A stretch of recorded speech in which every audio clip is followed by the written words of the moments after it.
अस्सलाम वालेकुम। मैं हूं मोहम्मद इब्राहिम चिश्ती और आप लोग देख रहे हैं मेरा चैनल। उम्मीद करता हूं आप तमाम लोग खैर वाफियत से होंगे, अपने चाहने वालों का भरपूर ख्याल रख रहे होंगे। जनाब जवान की डायरेक्टर एटली का एक इंटरव्यू रिसेंटली आया, जिस हवाले से मैं आपसे शेयर करना चाहूँगा। बहुत ही इंपॉर्टेंट बातें की हैं उसके अंदर उन्होंने, और आगे की कुछ बहुत ज़्यादा इंपॉर्टेंट और बहुत बड़े प्लान रिवील किए हैं। वो क्या प्लान्स हैं, क्या बातें हुई हैं, वीडियो देखेंगे तो पता चल जाएगा पूरी। साथ में वीडियो शेयर कीजिएगा, लाइक कीजिएगा वीडियो को, चैनल को सब्सक्राइब कीजिएगा, ताकि इससे तमाम इन्फॉर्मेटिव वीडियोस आप लोगों के लाता रहूँ। बात शुरू करते हैं। जैसे कि जवान ने 2023 जो है वो SRK का वो इंतहाई कामयाब, पठान ने तो बनाया था मगर जवान ने तो उस कामयाबी पे ऐसी मोहर लगा दी है जो शायद कोई और एक्टर मिटा भी नहीं सकता, मिटाने का सोच भी नहीं सकता। और बेसिकली इसमें जो पूरा रोल, बेहतरीन रोल, और जो इसमें बड़ा काम किया वो एटली ने किया, कि एटली ने एक ऐसी फिल्म का सोचा, ऐसे टॉपिक का सोचा, और ऐसी मूवी का सोचा, ऐसी स्टोरी लाइन, और साथ में फिर SRK को लिया। तो ये जो कॉम्बो बना है इस मूवी की कामयाबी की वजह, ये कॉम्बो है एटली की स्टोरी लाइन, एटली की डायरेक्शन, और साथ में SRK का एक्टिंग का जो जॉनर है, यानी एक्टिंग का जो उनका वो है, बेहतरीन सेटअप है, वो बेसिकली मिलके ये जवान की कामयाबी का राज बना। इस हवाले से एक इंडिया टुडे का इवेंट हुआ रिसेंटली, उसमें एटली को बुलाया गया।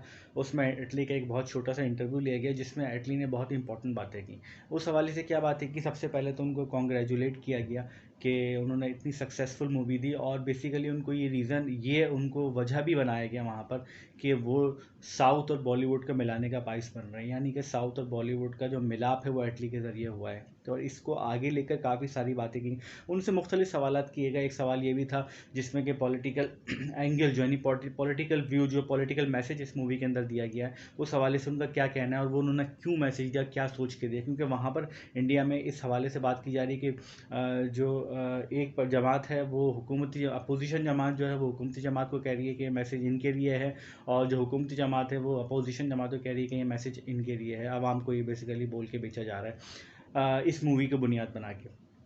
तो ये उस पर एटली का कहना था कि ये पॉलिटिकल मैसेज, बेसिकली मैं भी एक आम आदमी हूँ, मैं भी इंडिया का शहरी हूँ, तो मैं जो चीज़ें देखता हूँ या जो चीज़ें मैं फील करता हूँ उसी टॉपिक को लेके मैंने मूवी बनाई है।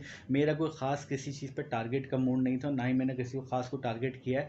ऑल तो कि ये जो रेशनल या जो अपना नेशनल इश्यूज़ हैं उनको लेकर मैंने इशू बनाया, बीइंग अ सिटीज़न। ठीक है, बीइंग अ सिटीज़न उन्होंने बेसिकली उन्होंने मैसेज देने की कोशिश की, और कहा कि मैंने उस बुनियाद पे दिया। उनसे सवालों का SRK से कैसे मुलाकात हुई, SR से कैसे टॉपिक डिसाइड हुआ। उन्होंने कहा पहली मुलाकात मेरी एक IPL के मैच में हुई थी, सॉरी, उन्होंने कहा कि मेरी एक इवेंट में मुलाकात हुई, उसके बाद फिर उन्होंने IPL मैच में मुझे इनवाइट किया। मैं वहाँ पर गया तो फिर मैंने उनसे ये बात की कि हमें मिलके एक प्रोजेक्ट करना चाहिए, जिस पर उन्होंने हामी भरी, और फिर ये आगे सीन शुरू हुआ कि मैं इस जवान मूवी की तरफ बढ़ा। और कह रहे हैं कि 2 से 3 साल पहले उनकी राजकुमार हिरानी साहब से मुलाकात हुई, जिस पर ये डिसाइड हुआ था, ये बात हुई थी कि वो डंकी बनाने जा रहे हैं और साथ में मैं जवान बनाने जा रहा हूँ, यानी मैं एक्शन मूवी बनाने जा रहा हूँ, मैं क्लासिकल स्टोरी लाइन बनाने जा रहे हैं। उसके बाद फिर ये लाइन अप हुई तमाम चीज़ें, और ये फिर SRK के साथ एक ऐसी मूवी, ऐसा प्रोजेक्ट बना के पेश किया जो कि ना सिर्फ इंडिया बल्कि पूरी दुनिया में धूम मचा रहा है, बॉलीवुड की धूम मचा रहा है। इस हवाले से उन्होंने बेसिकली SRK की तारीफ़ बहुत ज़्यादा की, और कहा कि SRK ने मुझ पे ट्रस्ट क्यों किया ये मैं नहीं जानता, मगर SRK का ट्रस्ट और उनका कॉन्फिडेंस जो मेरे ऊपर था वो भी एक बहुत बड़ी वजह बनी है इस मूवी की कामयाबी की।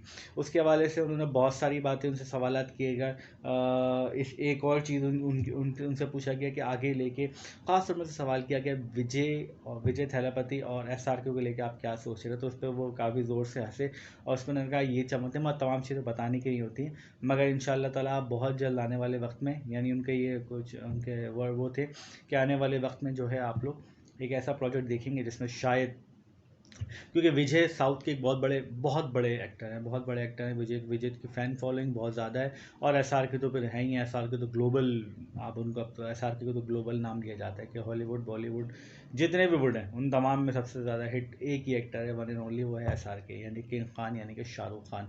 अच्छा जी, तो फिजियोथेरेपी और शाहरुख खान को लेकर भी एटली के माइंड में कुछ है, जिसके हवाले से शायद उनकी डिस्कशन भी हो चुकी है और वो प्रोजेक्ट शायद किसी न किसी फाइनलाइज के स्टेज में है और आगे फिर शायद हमें कुछ आने वाले दो तीन सालों में ऐसा कोई प्रोजेक्ट नज़र आए विजय के साथ एटली का। इसके साथ साथ ना सिर्फ ये बल्कि उनसे एक सवाल हुआ हॉलीवुड के हवाले से कि क्या आप हॉलीवुड के साथ का, तो उस पर भी उन्होंने कहा कि क्यों नहीं, मैं क्यों, हम करेंगे हॉलीवुड के साथ, यानी कि मैं इंडिया के रिप्रेजेंट करते हुए बोल रहा हूँ कि मैं ऐसा कुछ करूँगा। जिस पर सवाल हुआ कि क्या कोई एक्टर, तो उन्होंने उस पर हंस के कहा कि नहीं ऐसा कुछ नहीं, मगर उन्होंने टॉम क्रूज और SRK को लेके कुछ बात कही जिस पे ये गॉसिप अब निकले हैं कि शायद एटली के दिमाग में ऐसा कोई प्रोजेक्ट है जो कि टॉम क्रूज और SRK को लेकर बनाया जाए। तो अगर ऐसा होता है तो ये तो दुनिया की तारीख की शायद कोई बहुत बड़ी मूवी बनने जा रही है। अब देखें इसका क्या होता है। अगर ऐसा है नहीं है, क्या प्रोजेक्ट है, वॉट एवर, फिलहाल इसकी कोई और डिटेल रिवील नहीं हुई है, सिर्फ इतना रिवील हुआ जितना मैंने आपको बताया। तो ये था एटली का इंटरव्यू। इस हवाले से जो भी कमेंट्स होंगे तो वीडियो कमेंट सेक्शन में ज़रूर दीजिएगा। वीडियो को लाइक और शेयर कीजिएगा, चैनल सब्सक्राइब कीजिएगा, अपना बहुत सारा ख्याल रखिएगा। अल्लाह हाफिज़।